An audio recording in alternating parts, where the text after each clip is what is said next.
Hello, so in this video I'm going to show you how to use the website Carousel Learning.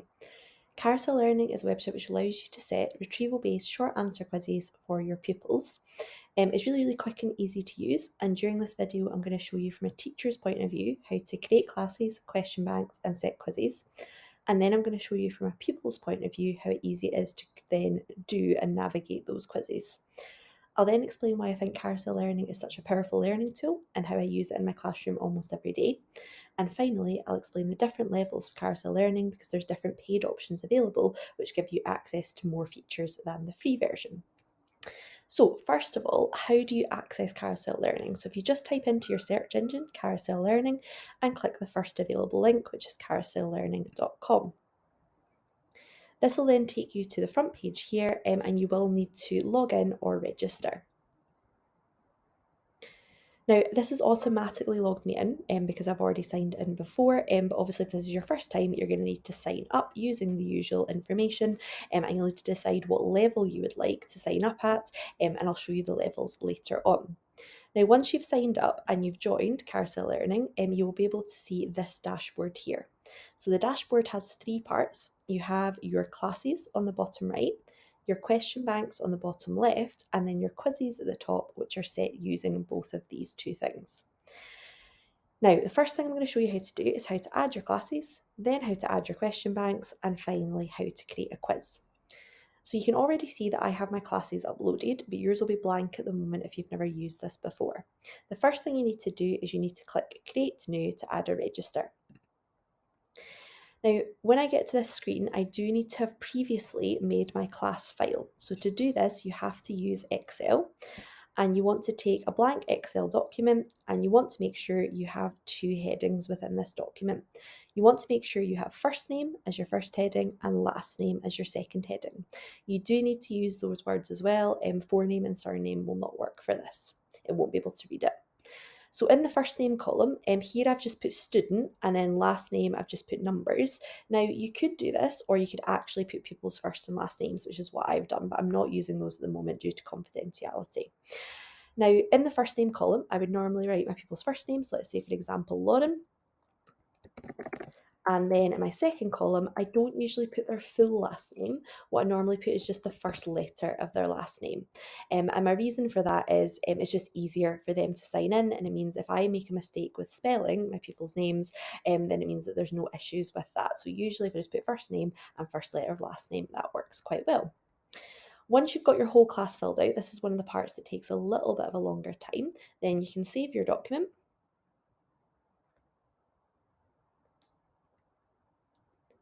And then when you need to go and upload it here. So in that create a class button, you click browse files and then you upload from here.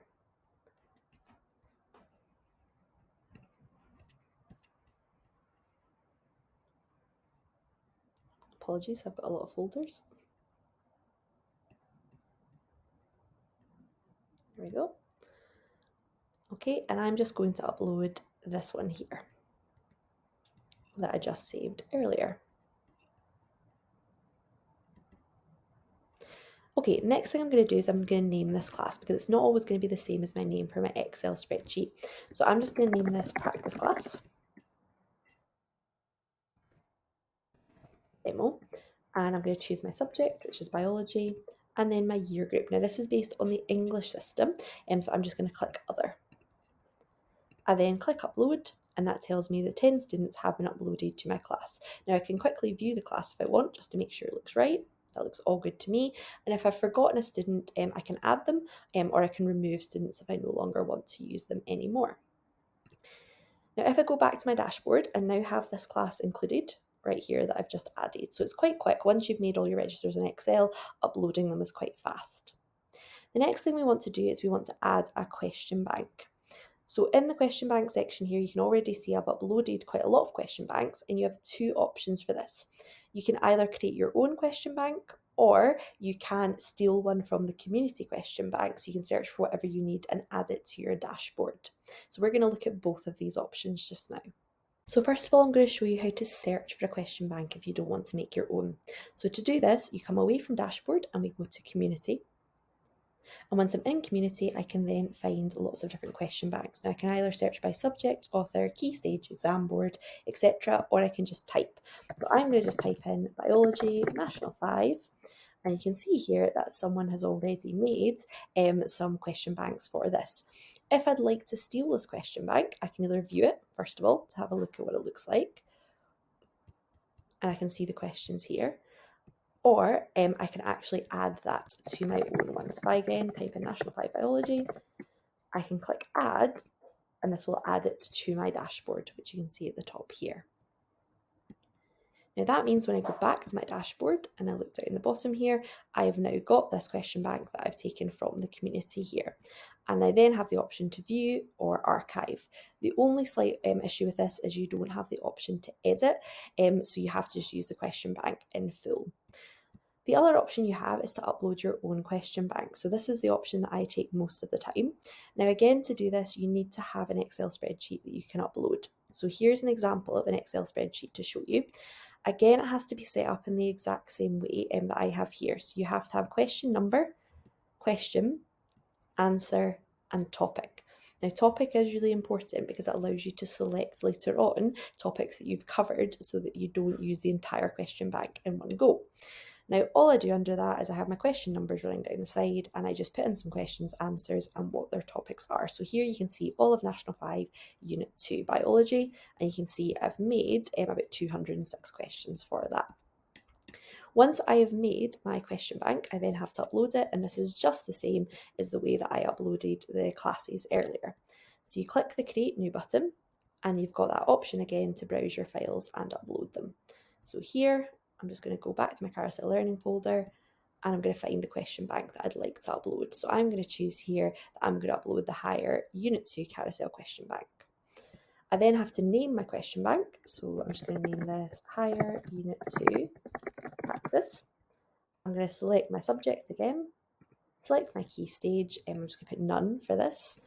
The exam boards are all here, including the SQA as well. And again, for curriculum provider, I'm just going to put SQA2. The next thing I've got the option to set is whether I want this question bank to be private or to be global. Private means that only I can see the question bank. Global means that it comes up under community like I just showed you before. So if you want your question bank to be shared with other people, you can click global here. Now, because I've already uploaded this one before, I'm just going to click private for now, and then I just click upload. Once it's been uploaded, you can see here it tells me that upload has been complete and my question bank containing 206 questions has been uploaded. So if I go back to my dashboard, you can see here where it's been uploaded, and because it's my own question bank, I have the option to edit the questions if I'd like to, just from here. So once you've uploaded the Excel spreadsheets to my classes and my question banks, you can then go in and edit from there. You don't have to re-upload again. Now, because I've already got this question bank set, I'm going to show you how to archive. So for both your classes and your question banks, if you want to get rid of them because you don't want to use them anymore, there is no option for delete, but there is an option to archive them, which gets them rid of them from this screen here. So I'm going to go to the three dots at the side and archive. And that's told me my question bank has been archived successfully. Now, that doesn't mean it's lost. I can click this toggle right here and it will bring it back up again and it will show the ones that I have archived before. But most of the time, I'll get rid of that. So now I've uploaded my question banks and I've uploaded my classes, I'm now set to upload any quizzes that I'd like to. Now, the question banks and the classes I did at the start of the year, and it means for the rest of the year, I don't have to touch these two boxes. The only bit I really use now is the part at the top about my quizzes. So to set a quiz for a group of pupils, you can see some of the ones I've set already here. I'm going to click Create New again. When I create new, I now need to decide what question banks, what classes, what title, and what deadline I would like for these this specific quiz. So I'm going to put practice quiz. I'm going to set my deadline. Now my deadline basically will be that day at midnight. So let's say I only want to give my pupils until tomorrow at midnight. I'll set the 8th, and it'll be that day at midnight that this will close. The next thing I'm going to do is I'm going to select my question bank from the options that I've made before. So here are all the question banks that I've uploaded previously, and I can only click one of these. So this is one small issue with Carousel. If I want to do a full National 5 quiz, I would need to make an Excel spreadsheet that includes all of Unit 1, 2 and 3, so that all of those questions are available within one bank. Unfortunately, you can only select one bank at a time. So today I'm going to select National 5 Unit 1. And then what I can then do is I can select the topic. So this is where this column becomes really, really important. So let's pretend that my class have only covered Key Area 1 or Key Area 1 and 2 so far. I click the topic drop-down list and I've got my 6 topic options here, and I can say, well, actually, they've only covered 1 and 2, so I'm only going to put questions from Key Area 1 and 2 in here. Now, if you've covered all of the topics already, you can just click select all, and that'll put all of them within it. But as I said, I'm just going to select Key Area 1, I think, for now. The next thing I'm going to do is I'm going to decide how many questions do I want my pupils to sit. So this depends on the use that I have for this quiz. If I'm setting as a homework, I might set 30 or 40 questions. If this is just going to be a starter or a plenary in class, I'll probably only set maybe 5 maximum. So what I'm going to do is I'm going to type in quite a high number just to show you how this works. So if I say that I'm going to set 50 questions, it's going to tell me here that in Key Area 1, I actually only have 21 questions available. So instead, I'm just going to set 3 for today, and I'm then going to click select questions. Now this gives me all of the questions from Key Area 1. And what you can do here is you can either specifically select questions that you want pupils to answer. So let's say I'd like them to answer this question, and this question. Now, if I don't want to specifically go through and select, so here I've selected 3 out of my 3, and I can change my mind here if I want them to answer more questions than 3 now. But what I could do is I could just select random questions. And if I click that button, it's then just going to select a random set of questions out of these ones that are available. Most of the time, though, I'll probably choose my questions because I want them to be quite specific. If I did select random and I decided that actually I have selected random ones there, but I still think that I want to get rid of this one, I don't really like this question, I'd prefer that they answer this one as well, then you can still change them. Once you've selected all of your questions, you just confirm your selection. And then I have the option of revision mode. Now, revision mode gives you the option to allow students to revise questions. So students will be able to access flashcards for the questions in the quiz only. Or if you click revise topics, students will be able to access flashcards for all of the questions in any topic included in the quiz. So if you want them to just see the 3 answers that I've put here to be able to revise them beforehand, I select revise questions. If I want them to see all 21 flashcards, I can click revise topics, or I can just switch this off altogether if I don't want to give them the option to revise. I'm going to leave this on at the moment, and I'm going to leave it as revise topics. The next thing I can do is I have advanced options. Now this is only on certain levels that you get this. I can specifically choose how many attempts I want pupils to be able to take of this quiz. So it's automatically set to 2 on the free version, but since I'm a gold member, I can choose the number of attempts. So I might want to say to my pupils, you need to get 70% in this quiz to be able to hand it in to me. So if I want them to get 70%, that might take some of them quite a few attempts. So I'm going to say that they get 15 attempts to get 70%. The final thing I can do is I can decide, do I want the questions to appear in order sequentially, or do I want them to be in a random order? I'm just going to leave them as random. I'm happy with that. Now, once this page is finished, you can see it doesn't take me very long. If you get used to the interface, I can set a quiz in essentially about a minute, usually, maybe 2 minutes maximum to get a quiz set for my classes. So it is really, really quick once you get your question bank and your classes uploaded. The final thing I'm going to do is I'm going to assign this, and it will give me the option of all my different classes. Now, I might want to assign this to more than one class, but today I'm just going to assign it to my practice class, but I can select all of them if I want to, and that would create a separate quiz for each class. When I'm ready, I click Create Quiz, and it tells me a quiz has been successfully created. Now, you can see down here that my quiz has showed up, and it says 0 out of 10 people have done it so far. Okay, so none of these people have started. And you can see the class that I've assigned it to, and you can see the deadline as well. So the next thing I'm going to do is I'm going to show you how to set this class for the pupils, or the quiz for the pupils. All you need to do here is you click the 3 buttons under Actions, the 3 dots, and you click Create Link. This will create a link that has been copied now for you, and all you have to do is now paste that link where you want it to go. So normally I post this on Google Classroom, I just make an assignment and post the link there, but in this case I'm just going to open it on a separate tab so that you can see the pupil side of this. So when the pupils click the link, this is the screen they get in front of them. So they can see the title of the quiz, which is Practice Quiz. They can see it was made by me, and they can then type in their first name and their last name. Now, pupils do not need to sign up to this. You have already made their quiz for them. You've already put their class names in, their names within the register. So there is nothing from the pupil side that they need to do apart from click the link. When they go to type in their names, I'm going to type in Lauren M, which is what I put in my class register before, and I'm going to click login. Then it'll take me to this, it'll tell me who I'm signed in as, and it'll give me two options. It will give me the revise option if my teacher has allowed me to revise using that toggle when they created the quiz before, and then there's the take quiz option. If I decide I want to revise first, I can click the revise option, and because I selected as a teacher that I wanted them to be able to revise the topic, there is all 21 of the flashcards for that topic. So pupils can go through these and try them out themselves as a bit of revision for as long as they would like.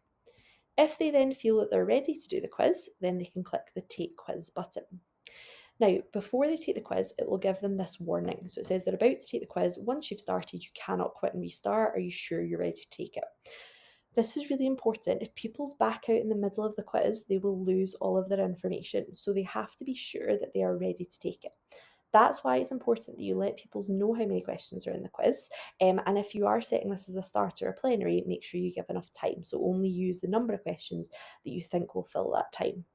So I'm going to say, yes, I'm ready. And then it takes me into the quizzing part. So it says, I'm doing my practice quiz, and this is my progress so far. The way the quiz works is it gives me the question, and then I have a box to type my answer in. Pupils can leave this blank, but it will show up on your side that it is blank. So tell pupils that they definitely have to try. So this first question asks me, what is the cell wall composed of in plant cells? Well, I know this is cellulose, so I'm going to type that in and I'm going to click next. This works absolutely fine on mobile devices as well, and on iPads and other tablets. Of the 4 cell types, which one doesn't contain a nucleus? Right, I'm going to pretend I'm not sure on this one, so I'm just going to take a guess and say animal cell. Then I click next, and what is the function of the chloroplast? Again, I'm going to take a guess at this. I'm going to say site of respiration. Now, up the top here, my progress is 66% complete because I'm on question 3 of 3 now. When I get to the final question, it's going to give me the option to mark the quiz. Pupils have to do this or it won't be seen as done. So if I click Mark Quiz, what it does is it lets me, as a pupil, self-mark my work. Now, the first one doesn't give me an option to mark because the system can already tell me that this answer, my answer, is exactly the same as the answer that the teacher put in the marking scheme. So that means it's told me, brilliant, I've got an exact match, it's already marked that as correct. However, for my second question, my answer does not match the answer that was on the marking scheme. So I said animal cell when the correct answer was bacterial cell. Now, as a pupil, I need to now decide, was I correct or was I wrong if I'm looking at this? Because it's short answer, a lot of this will need to be decided by the pupil, but I'll show you later how the teacher can then override this later on. So I'm going to look at this and say animal cell is not the same as bacterial cell, so no, I was wrong. The last one, what is the function of the chloroplast? Again, if I compare my answer to the marking scheme answer, it's not the same, but I'm going to pretend that as a pupil, I think, well, they both say site of, so I think this is correct. And I'll show you from a teacher's point of view after how I can change this. So I'm just going to pretend that the pupil decides that this is correct. They then get a summary of what they've said for each one, and they can go through and they have the option to change their mind one more time if they do think that they've actually marked this incorrectly. They can see their total score, how many they have correct and how many they have incorrect. And what they also now need to do is they have to hit this submit button. This is really important to point out to pupils because if they don't hit submit on my teacher end, it's not going to look like they have finished the quiz. So I'm a pupil and I'm going to hit submit there. Now pupils have the option to revise, retake the quiz, or see their results and go back to that page again. So now we're back looking at the teacher's view, okay? So now, practice quiz, if I look here on my dashboard, I can see that 1 out of 10 of my pupils has actually submitted the quiz, okay, which you've just seen me do there. Now you then have a few options as a teacher. If you click the actions button on the right hand side, create link we've already used, that was just to send the link for the quiz to pupils, and then I have these other options. The first option I have is to analyse my results. So if I click this, you're allowed to do this as pupils are completing the quiz. I can see that one pupil is completed, and I can see that they have got their first question right, their third question wrong, second question, first and third question right, second question wrong, and I can see their total here. Now, as more pupils complete this, I can then see totals for the whole class of how many got each question correct and what everyone's percentages were and what the average for the class was. If I don't want to look at a question level, I can also look at a topic level. Now for this one, I only selected one topic, but if I'd included questions from multiple topics, I could then see as a class what was the average percentage for each topic. So this gives me lots of really nice information that I can then download as an Excel spreadsheet if I want later. Now at the moment, what I'm going to do is I want to mark. I'm going to pretend that some of my class have finished this and I'd now like to mark the quiz. When you want to mark, you have to click this button that says Mark Quiz, and then you'll be told that the quiz will be locked and your students will not be able to take the quiz anymore unless you unlock it after marking. So it's really important to wait until the deadline's up before you start marking the quizzes. So I'm going to say yes, begin marking. And what I have here is it takes me through each question, and what it would normally do, but obviously I've only completed this once, you would normally have every student's answers for that question under here. Now this allows me to mark quizzes really quickly. I can set a 20 or 30 mark quiz, and I could do that for a class of 20, and I could mark that entire thing in about 5 minutes. Because the pupils have already self-marked, and I just need to decide is their marking correct. So at the moment it does look a bit bare because there's only one pupil, but you would normally have all of your pupils listed below. So this says what is cell wall composed of in plants? Cellulose, and I can see that the system already said that this was right. My pupil didn't decide that, so that is right. So I can click next. The next one, I can see that the pupil has self-marked this question and they've marked it wrong and they've said bacterial cell. Now I can change that to correct if I do think it's correct, but I don't, so I'm going to leave that.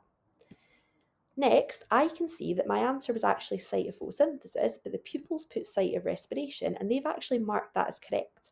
Now that's obviously an incorrect answer, so I'm going to change this to incorrect. And what I'm also going to do is I'm also going to include it in my feedback to the class. I want this to be able to pop up so that I can explain to pupils why that answer is wrong. So I'm going to include it in my feedback, and now that I've changed it to incorrect, you can see the pupil score has now changed as well.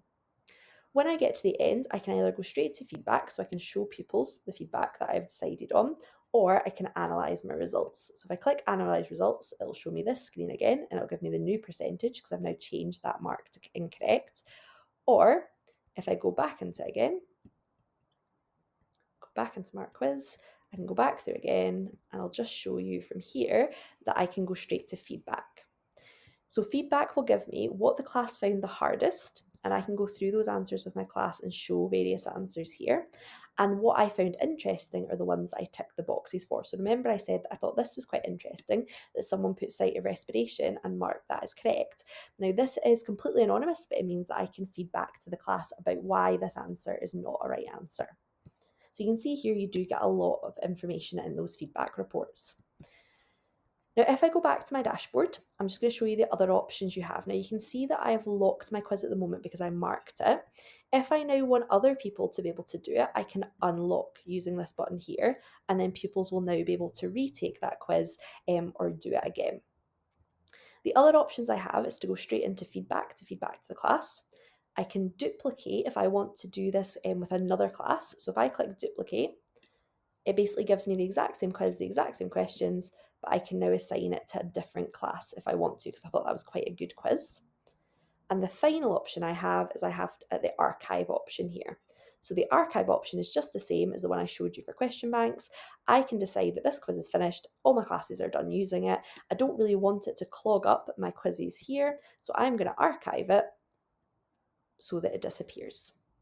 And then if I ever want to find it again, I can just toggle the archive button and it will come back. The last big thing I'd like to show you how to use here is you can use the search button here if you would like to find a particular quiz, if you have quite a lot going on here. But another thing we can do is we can look at study packs. Now, we've been looking at quizzes so far, and quizzes are available at all levels of Carousel, but study packs are only available for the paid versions.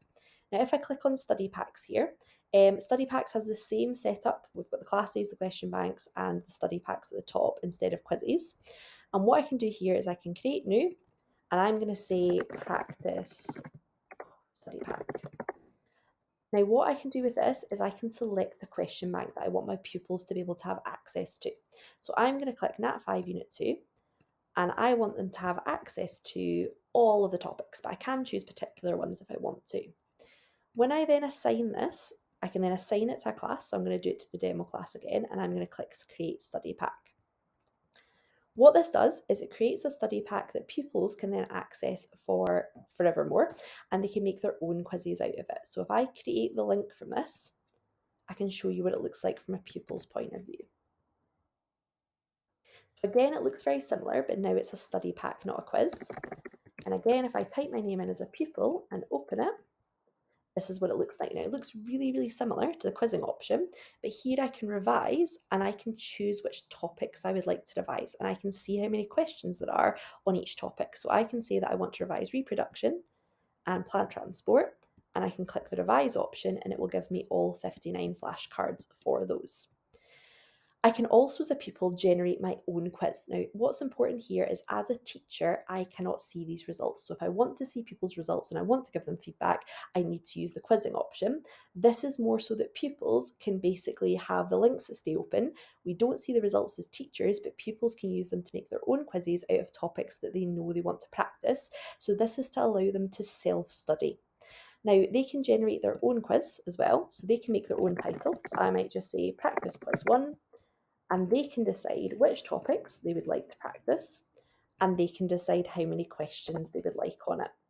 Then they can click Generate Quiz, and that'll make their own quiz called Practice Quiz 1, and they can make as many quizzes as they want, and they can go through them and try them and mark them themselves.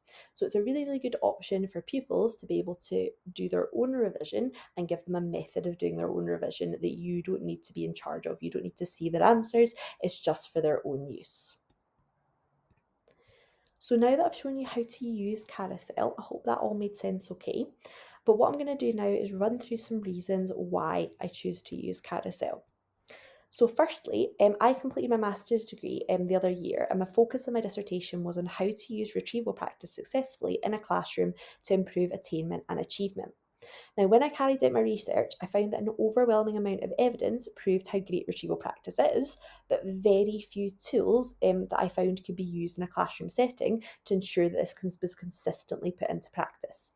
The closest things I found were Kahoot and quizzes, but those focused really heavily on multiple choice questions and quickness and competition between pupils. And I do still enjoy them and I have nothing against them, but Carousel focuses on short answers, which will provide pupils more of a challenge. And I feel that they better replicate the exam questions that they'll be exposed to in biology specifically.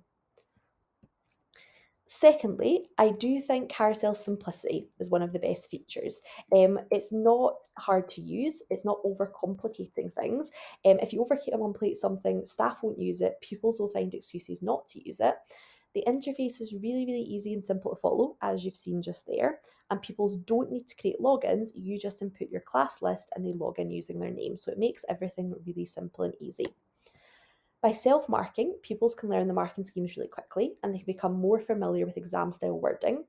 They also become more honest and reflective about their own work and performance. And of course, teachers then have that ability to moderate student answers and change the marking if they choose to do so. But the idea of putting the onus and responsibility on the students themselves is an extremely powerful one in developing your classroom culture. It's also a time saver. The website was built by a teacher, a science teacher, as you can tell, there's no frills, and he definitely has teachers in mind when he made this. He's still a full-time teacher and uses this with his own classes, and I think you can tell with the things that they've thought about here. Apart from uploading your class list and question banks, if you decide to make your own, setting quizzes takes a couple of minutes maximum. So I made my own question banks, and I'm not going to lie, they did take me a while, but that was 2 years ago. And since then, I've not had to do anything else other than set quizzes. Additionally, there are question banks publicly available you can steal from other teachers, and all of my biology ones I've made freely available so other teachers don't have to spend time making their own. The other thing I found is it promotes self-study. So it puts that responsibility onto pupils for their work. And there's a study pack feature, as I showed you, which means that I can upload a link at the start of the year to pupils and they can generate their own flashcard sets and quizzes to do what they want with. This has really been popular with all of my classes, and last year when I asked classes for feedback from the year, every class mentioned Carousel and how they enjoyed using it and that they thought it helped them with their own learning. So there's so many ways you can use Carousel, either live in your classroom or with your classes through Google Classroom, and I'm sure that this isn't an exhaustive list that I've made here.